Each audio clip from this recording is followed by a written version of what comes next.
ಅಯೋಧ್ಯೆಯಲ್ಲಿ ಶ್ರೀರಾಮನ ಮಂದಿರ ಉದ್ಘಾಟನೆ ಹಿನ್ನೆಲೆ ವಿಜಯಪುರ ನಗರದಲ್ಲಿ 108 ಜನರಿಂದ ಹೋಮ ಆಯೋಜನೆ ಮಾಡಲಾಗಿದೆ ಎಂದು ರಾಮನವಮಿ ಉತ್ಸವ ಸಮಿತಿ ಅಧ್ಯಕ್ಷ ಉಮೇಶ್ ವಂದಾಲ ಹೇಳಿದರು. ವಿಜಯಪುರ ನಗರದಲ್ಲಿ ನಡೆದ ಮಾಧ್ಯಮಗೋಷ್ಠಿಯಲ್ಲಿ ಮಾತನಾಡಿದ ಅವರು, ಜನವರಿ 22ರಂದು ಬೆಳಿಗ್ಗೆ ಹೋಮ ನಡೆಯಲಿದೆ. ತದನಂತರ ಶ್ರೀರಾಮನ ಮಂದಿರಕ್ಕಾಗಿ ಹೋರಾಟ ಮಾಡಿದ ಕರಸೇವಕರಿಗೆ ಸನ್ಮಾನ ಸಮಾರಂಭ ಹಮ್ಮಿಕೊಳ್ಳಲಾಗಿದೆ. ಅಲ್ಲದೆ ವಿವಿಧ ಸಾಂಸ್ಕೃತಿಕ ಕಾರ್ಯಕ್ರಮಗಳು ನಡೆಯಲಿದೆ. ಅದಕ್ಕಾಗಿ ಹೆಚ್ಚಿನ ಸಂಖ್ಯೆಯಲ್ಲಿ ಭಕ್ತರು ಆಗಮಿಸಬೇಕೆಂದು ಮನವಿ ಮಾಡಿದರು. ಇದೇ ದಿನಾಂಕ 22 ಸೋಮವಾರದಂದು ವಿಶ್ವ ಎಲ್ಲ ಸಾಕಷ್ಟು ಹಿಂದೂಗಳು ಕಾಯ್ದು ಕುಳಿತಿರ್ತಕ್ಕಂಥ ಹಿಂದೂಗಳ ಕನಸಾಗಿರ್ತಕ್ಕಂಥ ರಾಮ ಮಂದಿರ, ಭವ್ಯವಾದ ರಾಮ ಮಂದಿರ ಉದ್ಘಾಟನಾ ಸಮಾರಂಭ ದಿವಸ ವಿಜಯಪುರ ನಗರದಲ್ಲಿ ರಾಮನವಮಿ ಉತ್ಸವ ಸಮಿತಿ ಹಾಗೂ ರಾಮ ಮಂದಿರ ಟ್ರಸ್ಟ್ ವತಿಯಿಂದ ಅವತ್ತೊಂದು ಕಾರ್ಯಕ್ರಮ ಹಮ್ಮಿಕೊಳ್ಳಲಾಗಿದೆ. ಆ ಕಾರ್ಯಕ್ರಮದಲ್ಲಿ ಸಾರ್ವಜನಿಕರು ಎಲ್ಲರೂ ಪಾಲ್ಗೊಳ್ಳಬೇಕಂತಂದು ಸವಿನಯ ಮನವಿಯನ್ನು ಮಾಡ್ತೀನಿ. ಆ ಕಾರ್ಯಕ್ರಮ ಏನಪ್ಪ ಅಂತಂದ್ರೆ ಬೆಳಗ್ಗೆ 6 ಗಂಟೆಗೆ ಹೋಮ ಹವನ ಇರ್ತದೆ. 6 ಗಂಟೆ ನಂತರ 9:30 ಗಂಟೆಯಿಂದ ಸ್ಟೇಜ್ ಕಾರ್ಯಕ್ರಮ ಸ್ಟಾರ್ಟ್ ಆಗ್ತದೆ. ಸ್ಟೇಜ್ ಕಾರ್ಯಕ್ರಮ ಅಂದರೆ ಕಾರ್ಯಕರ್ತರ ಸನ್ಮಾನ. ಯಾವ ಕಾರ್ಯಕರ್ತರು ಅಂದರೆ ಕರಸೇವಕರು, ಹಿಂದೂ ಸಮಾಜದಲ್ಲಿ ಸಾಕಷ್ಟು ಒಳ್ಳೆಯ ಕೆಲಸ ಕಾರ್ಯಗಳನ್ನು ಮಾಡಿರ್ತಕ್ಕಂಥವ್ರು, ಜೈಲಿಗೆ ಹೋಗಿ ಬಂದವರು, ಹೋರಾಟ ಮಾಡಿರ್ತಕ್ಕಂಥ ಅವೆಲ್ಲ ಹಳಿ ಕಾರ್ಯಕರ್ತರನ್ನ ಗುರ್ತಾ ಹಿಡಿದು ಅವರಿಗೆ ಸುಮಾರು 511 ಜನರಿಗೆ ಸನ್ಮಾನ ಇರ್ತದೆ. ಭವ್ಯವಾದ ರಾಮ ಮಂದಿರದ ಕಟ್ಟಿಗೆ ಒಂದು ಮೂರ್ತಿಯನ್ನು ಅಂದರೆ ಅದನ್ನು ಕೊಡುವಂಥ ಒಂದು ವ್ಯವಸ್ಥೆ ಮಾಡಿದೆ. ಆ ಕೊಟ್ಟು ಸನ್ಮಾನ ಮಾಡಬೇಕಂತ. ಅದಾದ ನಂತರ ವಿಜಯಪುರ ಬ್ರಾಹ್ಮಣ ಮಹಿಳಾ ಮಂಡಳಿ ಅಧ್ಯಕ್ಷರಾದ ಭಾಗ್ಯಶ್ರೀ ಕಟ್ಟಿಯವರ ನೇತೃತ್ವದಲ್ಲಿ ಕೋಲಾಟ ಕಾರ್ಯಕ್ರಮ ಇರ್ತದೆ. ಮತ್ತು ಮನೀಷಾ ಕುಲಕರ್ಣಿ ಅವರಿಂದ ಭಕ್ತಿಗೀತೆಗಳಿರ್ತಾವೆ. ಭೀಮರಾವ್ ಜೋಶಿ ತೆಲುಗಿಯವರು ಹಾಗೂ ಭಾರತಿ ಕುಂದನಗಾರ ಅವರಿಂದ ಸಂಗೀತ ಕಾರ್ಯಕ್ರಮ ಇರ್ತಾವೆ. ಅವೆಲ್ಲ ಕಾರ್ಯಕ್ರಮ ಆದ ನಂತರ ನೇರ ಪ್ರಸಾರ, ಅಯೋಧ್ಯೆಯಲ್ಲಿ ಆಗಿರತಕ್ಕಂಥ ಉದ್ಘಾಟನಾ ಸಮಾರಂಭದ ನೇರ ಪ್ರಸಾರವನ್ನು LED ಮೂಲಕ ತಮ್ಮ ರಾಮ ಮಂದಿರ, ಬಿಜಾಪುರದಲ್ಲಿ ಇರ್ತಕ್ಕಂಥ ರಾಮ ಮಂದಿರ ಮುಂದೆ ಅದನ್ನು ಪ್ರದರ್ಶಿಸಲಾಗುತ್ತದೆ. ಅದು ಆದ ನಂತರ ಅನ್ನಪ್ರಸಾದ ಇರ್ತದೆ. ಸಾಕಷ್ಟು ಜನರಿಗೆ ಎಲ್ಲರಿಗೆ ಅನ್ನಪ್ರಸಾದ ವ್ಯವಸ್ಥೆ ಮಾಡಿದೆ. ಅವತ್ತು ಯಾರೂ ಉಪವಾಸ ಇರಬಾರ್ದು. ಪ್ರಾಣಿ ಪಕ್ಷಿಗಳು ಹಿಡ್ಕೊಂಡು ಯಾರೂ ಒಬ್ಬ ವ್ಯಕ್ತಿಗರಿರ್ಬೋದು, ಅವತ್ತು ಹಬ್ಬದ ವಾತಾವರಣ ನಿರ್ಮಾಣ ಆಗಬೇಕು. ಎಲ್ಲರಲ್ಲಿ ನಾನು ಮನವಿ ಮಾಡ್ಕೋತೀನಿ, ಎಲ್ಲರೂ ಪ್ರತಿಯೊಬ್ಬರು ತಮ್ಮ ತಮ್ಮ ಮನೆಯಲ್ಲಿ ದೀಪ ಬೆಳಗುವ ಮೂಲಕ ಅವತ್ತೊಂದು ಈ ಉದ್ಘಾಟನಾ ಕಾರ್ಯಕ್ರಮವನ್ನು ಸಮಾರಂಭ ಹಬ್ಬವಾಗಿ ಆಚರಣೆ ಮಾಡಬೇಕಂತಂದು ನಾನು ಮನವಿ ಮಾಡ್ಕೋತೀನಿ. ರಂಗೋಲಿ ಹಾಕಿರಿ, ದೀಪ ಹಚ್ಚಿರಿ.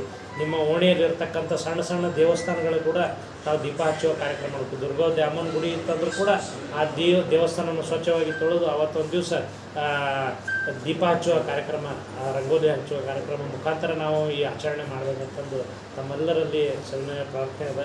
ಅವತ್ತು ಭವ್ಯವಾದ ರಾಮನ ಮೂರ್ತಿಯನ್ನು ಕೂಡ ನಾವು ಇಟ್ಟಿರ್ತೇವೆ. ಅದರ ದರ್ಶನ ಕೂಡ ಮಾಡ್ಕೊಂಡು ಹೋಗ್ರಿ, ಅನ್ನ ಪ್ರಸಾದ ಮಾಡ್ಕೊಂಡು ಹೋಗ್ರಿ. ಆಮೇಲೆ ಸಾಯಂಕಾಲ ದೀಪೋತ್ಸವ ಕಾರ್ಯಕ್ರಮ ಇರ್ತದೆ ರಾಮ ಮಂದಿರ ಎದುರುಗಡೆ. ಅದು ಎಲ್ಲರೂ ಬಿಜಾಪುರದ ಎಲ್ಲ ಜನತೆಯವರು ಪಾಲ್ಗೊಳ್ಳಬೇಕಂತಂದು ಮನವಿ ಮಾಡ್ತೀವಿ. ಸರ್, ಅದರಲ್ಲಿ ಯಾರ್ಯಾರು ಪಾಲ್ಗೊಳ್ತಾರೆ? ಅದರಾಗ ಈ ಎಲ್ಲ ಕಾರ್ಯಕರ್ತರು ಯಾರು ಈ ಸಮಾಜಕ್ಕೆ ಹೋರಾಟ ಮಾಡ್ಯಾರ ಅವ್ರು ಇವತ್ತಿಗೆ ಬೇರೆ ಬೇರೆ ಪಕ್ಷಗಳು ಇರ್ಬೋದು. ಅವು ಪಕ್ಷ, ಜಾತಿ, ಮತ, ಪಂಥ ಎಲ್ಲ ಬಿಟ್ಟು ನಾವು ಹಿಂದೂ ಬಂದು ಒಂದು ಅನ್ನುವಂಥ ನಿಟ್ಟಿನಲ್ಲಿ ಅವತ್ತು ಎಲ್ಲ ಪಕ್ಷಕ್ಕೆ ನೀವು ಅವತ್ತು ನಾವು ಸುಮಾರು 25-26 ವರ್ಷದಿಂದ ಅವರೆಲ್ಲರೂ ಕೂಡ ಹೋರಾಟ ಮಾಡಿವಿ. ಅವತ್ತಿಗೆ ಬೇರೆ ಬೇರೆ ಪಕ್ಷಗಳ ಕಾರಣಾಂತರದಿಂದ ಕಾಂಗ್ರೆಸ್ ಒಳಗದಾರೆ, JDS ಒಳಗದಾರೆ, ಬೇರೆ BJP ಒಳಗದಾರೆ, ಎಲ್ಲ ಪಕ್ಷದಾಗ ಅದಾರೆ. ಅವೆಲ್ಲ ಪಕ್ಷವನ್ನು ಬಿಟ್ಟು ಅವತ್ತು ಬರೀ ಎಲ್ಲರೂ ನಾವು ಯಾರು ಹೋರಾಟಗಾರ ಅದಿಲ್ಲ ಅವರಿಗೂ ನಾವು ಸನ್ಮಾನಿಸುವಂಥ ಕೆಲಸ ಮಾಡ್ತೀವಿ. ಇಲ್ಲಿ ಎಲ್ಲರೂ ಮುಕ್ತವಾಗಿ ಬರ್ಬೋದು. ಇವರೇ ಪರ್ಟಿಕ್ಯುಲರ್ ಅಂತ ಇಲ್ಲ. ಅದು ರಾಜಕಾರಣಿಗಳ ವೇದಿಕೆ ಅಲ್ಲ, ಅದು ಸಾಮಾನ್ಯ ಕಾರ್ಯಕರ್ತರ ವೇದಿಕೆ, ಕರಸೇವಕರ ವೇದಿಕೆ. ಸರ್, ಎಲ್ಲೇ ಆಗ್ತಾ ಇದೆ ನಿಮ್ಮ ಕಾರ್ಯಕ್ರಮ? ರಾಮ ಮಂದಿರ ಮುಂದೆ, ಸಿದ್ದೇಶ್ವರ ದೇವಸ್ಥಾನ ಹಿಂದುಗಡೆ ಇರ್ತಕ್ಕಂಥ ರಾಮ ಮಂದಿರ, ಶನಿ ದೇವಸ್ಥಾನ ಅಂತಲ್ಲ, ಶನಿದೇವರ ಮಂದಿರ ಅಂತ ಅಲ್ಲಿ. ಎಷ್ಟು ಗಂಟೆಗೆ ಪ್ರಾರಂಭ ಆಗ್ತದೆ? ಇದು ಹೋಮ ಹವನ ಬೆಳಗ್ಗೆ 6 ಗಂಟೆಗೆ ಪ್ರಾರಂಭ ಆಗಿರ್ತದೆ. 108 ಜನರ ಹೋಮ ಇರ್ತದೆ. ಅದಾದ ತಕ್ಷಣ ಸ್ಟೇಜ್ ಕಾರ್ಯಕ್ರಮ, ಅದಾದ ನಂತರ ಸಾಂಸ್ಕೃತಿಕ ಕಾರ್ಯಕ್ರಮದ ಸನ್ಮಾನ ಸಮಾರಂಭದ, ಅನ್ನ ಪ್ರಸಾದದ, ಸಾಯಂಕಾಲ ದೀಪೋತ್ಸವ ಕಾರ್ಯಕ್ರಮ ಅದ. ಸರ್, ಅಲ್ಲಿ ಎಷ್ಟು ಜನರು ಗೊಳೆ ಆಗ್ತದೆ? ಒಂದು 4-5 ಜನ ಗೊಳೆ ಆಗ್ಬೋದು. ಎಲ್ಲರಿಗೆ ಹೆಚ್ಚಿಗೆ ಆಗ್ಬೋದು. ಇನ್ನೂ ಎಷ್ಟು ಸಾಧ್ಯ ಆಗ್ತದೆ ಅಷ್ಟೆಲ್ಲ ಜನರು ಬರ್ತಾರೆ. ಎಲ್ಲರಿಗೂ ಪ್ರಸಾದದ ವ್ಯವಸ್ಥೆ ಇರ್ತದೆ. ಸರ್, ಅದು ಏನು ಬಿಜಾಪುರ ಬಂದಿರ್ತದೆ? ಬಿಜಾಪುರ ಬಂದತ್ತೇನು ಇರುವುದಿಲ್ಲ. ಅವತ್ತೊಂದು ಹಬ್ಬದ ವಾತಾವರಣ, ಹಬ್ಬ ಹೆಂಗಿರ್ತದೆ ಇವತ್ತಿಗೆ, ಹಬ್ಬದಾಗ ಹೆಂಗಿರ್ತದೆ ಆ ವಾತಾವರಣ ಇರ್ತದೆ. ಬೇರೆ ಸಮಾಜದವ್ರಿಗೂ ಇನ್ವೈಟ್ ಮಾಡಿ ಎಲ್ಲರೂ ಬರಲಿಲ್ಲ, ಎಲ್ಲರೂ ಮುಕ್ತವಾಗಿ ಬರಬೇಕು. ಬಿಜಾಪುರದ ಜನತೆ ಎಲ್ಲರೂ ಬರಲಿ ಅಂತಂದ್ರೆ ಏನು ಅಯೋಧ್ಯೆಯಲ್ಲಿ ರಾಮ ಮಂದಿರದಲ್ಲಿ ರಾಮಲಲ್ಲಾರ ಮೂರ್ತಿ ಪ್ರಾಣ ಪ್ರತಿಷ್ಠಾಪನಾ ಕಾರ್ಯಕ್ರಮದ ಪ್ರಯುಕ್ತ ಬಿಜಾಪುರ ನಗರದಲ್ಲಿ ರಾಮನವಮಿ ಉತ್ಸವ ಸಮಿತಿ ಅಧ್ಯಕ್ಷ ಉಮೇಶ್ ವಂದಾಲ್ ಅವರ ನೇತೃತ್ವದಲ್ಲಿ ರಾಮ ಮಂದಿರದ ಎದುರುಗಡೆ ಒಂದು 108 ಮಂದಿ ಬೆಳಿಗ್ಗೆ 6 ಗಂಟೆಗೆ 108 ಮಂದಿ ಒಳಗೊಂಡಂಥ ಒಂದು ದೊಡ್ಡ ಹೋಮ ಹವನ ಕಾರ್ಯಕ್ರಮ ಇರ್ತದೆ. ಅದರ ನಂತರ ಇಡೀ ಹಿಂದೂ ಸಮಾಜಕ್ಕಾಗಿ ದುಡಿದಂಥ ಕಾರ್ಯಕರ್ತರಿಗೆ ಸನ್ಮಾನ, ಕರಸೇವಕರಿಗೆ ಸನ್ಮಾನ, 511 ಮಂದಿಗೆ ಅವತ್ತಿನ ದಿವಸ ಸನ್ಮಾನ ಇಟ್ಕೊಂಡ್ರ ಉಮೇಶ್ ವಂದಾಲ್ ಅವ್ರ ನೇತೃತ್ವದೊಳಗೆ. ಮತ್ತು ರಾಮ ಮಂದಿರ ಟ್ರಸ್ಟ್ ಸಹಯೋಗದೊಳಗೆ ಇರ್ತದೆ ಇದು. ಅವತ್ತು ಸುಮಾರು ಒಂದು 8 ರಿಂದ 10 ಸಾವಿರ ಜನರಿಗೆ ಅನ್ನಪ್ರಸಾದದ ವ್ಯವಸ್ಥೆ ಅದ.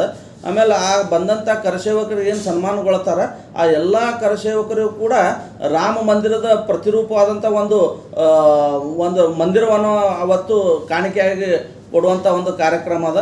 ಮತ್ತು ವಿವಿಧ ಸಾಂಸ್ಕೃತಿಕ ಕಾರ್ಯಕ್ರಮಗಳು ಅವತ್ತು ಇಡೀ ದಿವಸ ನಡೀತಾವೆ. ಇಡೀ ವಿಜಯಪುರ ನಗರ ಹಬ್ಬದ ವಾತಾವರಣದಿಂದ, ಇಡೀ ಜಗತ್ತೇ ಹಬ್ಬದ ವಾತಾವರಣ ಇರೋದ್ರಿಂದ ನಮ್ಮ ವಿಜಯಪುರ ಎದರೊಳಗೂ ಹಿಂದೆ ಬೀಳಬಾರ್ದು ಅನ್ನುವಂಥ ನಿಟ್ಟಿನೊಳಗೆ ಇವತ್ತು ರಾಮನವಮಿ ಉತ್ಸವ ಸಮಿತಿಯಿಂದ ಇಡೀ ಬಿಜಾಪುರ ಅಲಂಕಾರ ಮಾಡೇವಿ.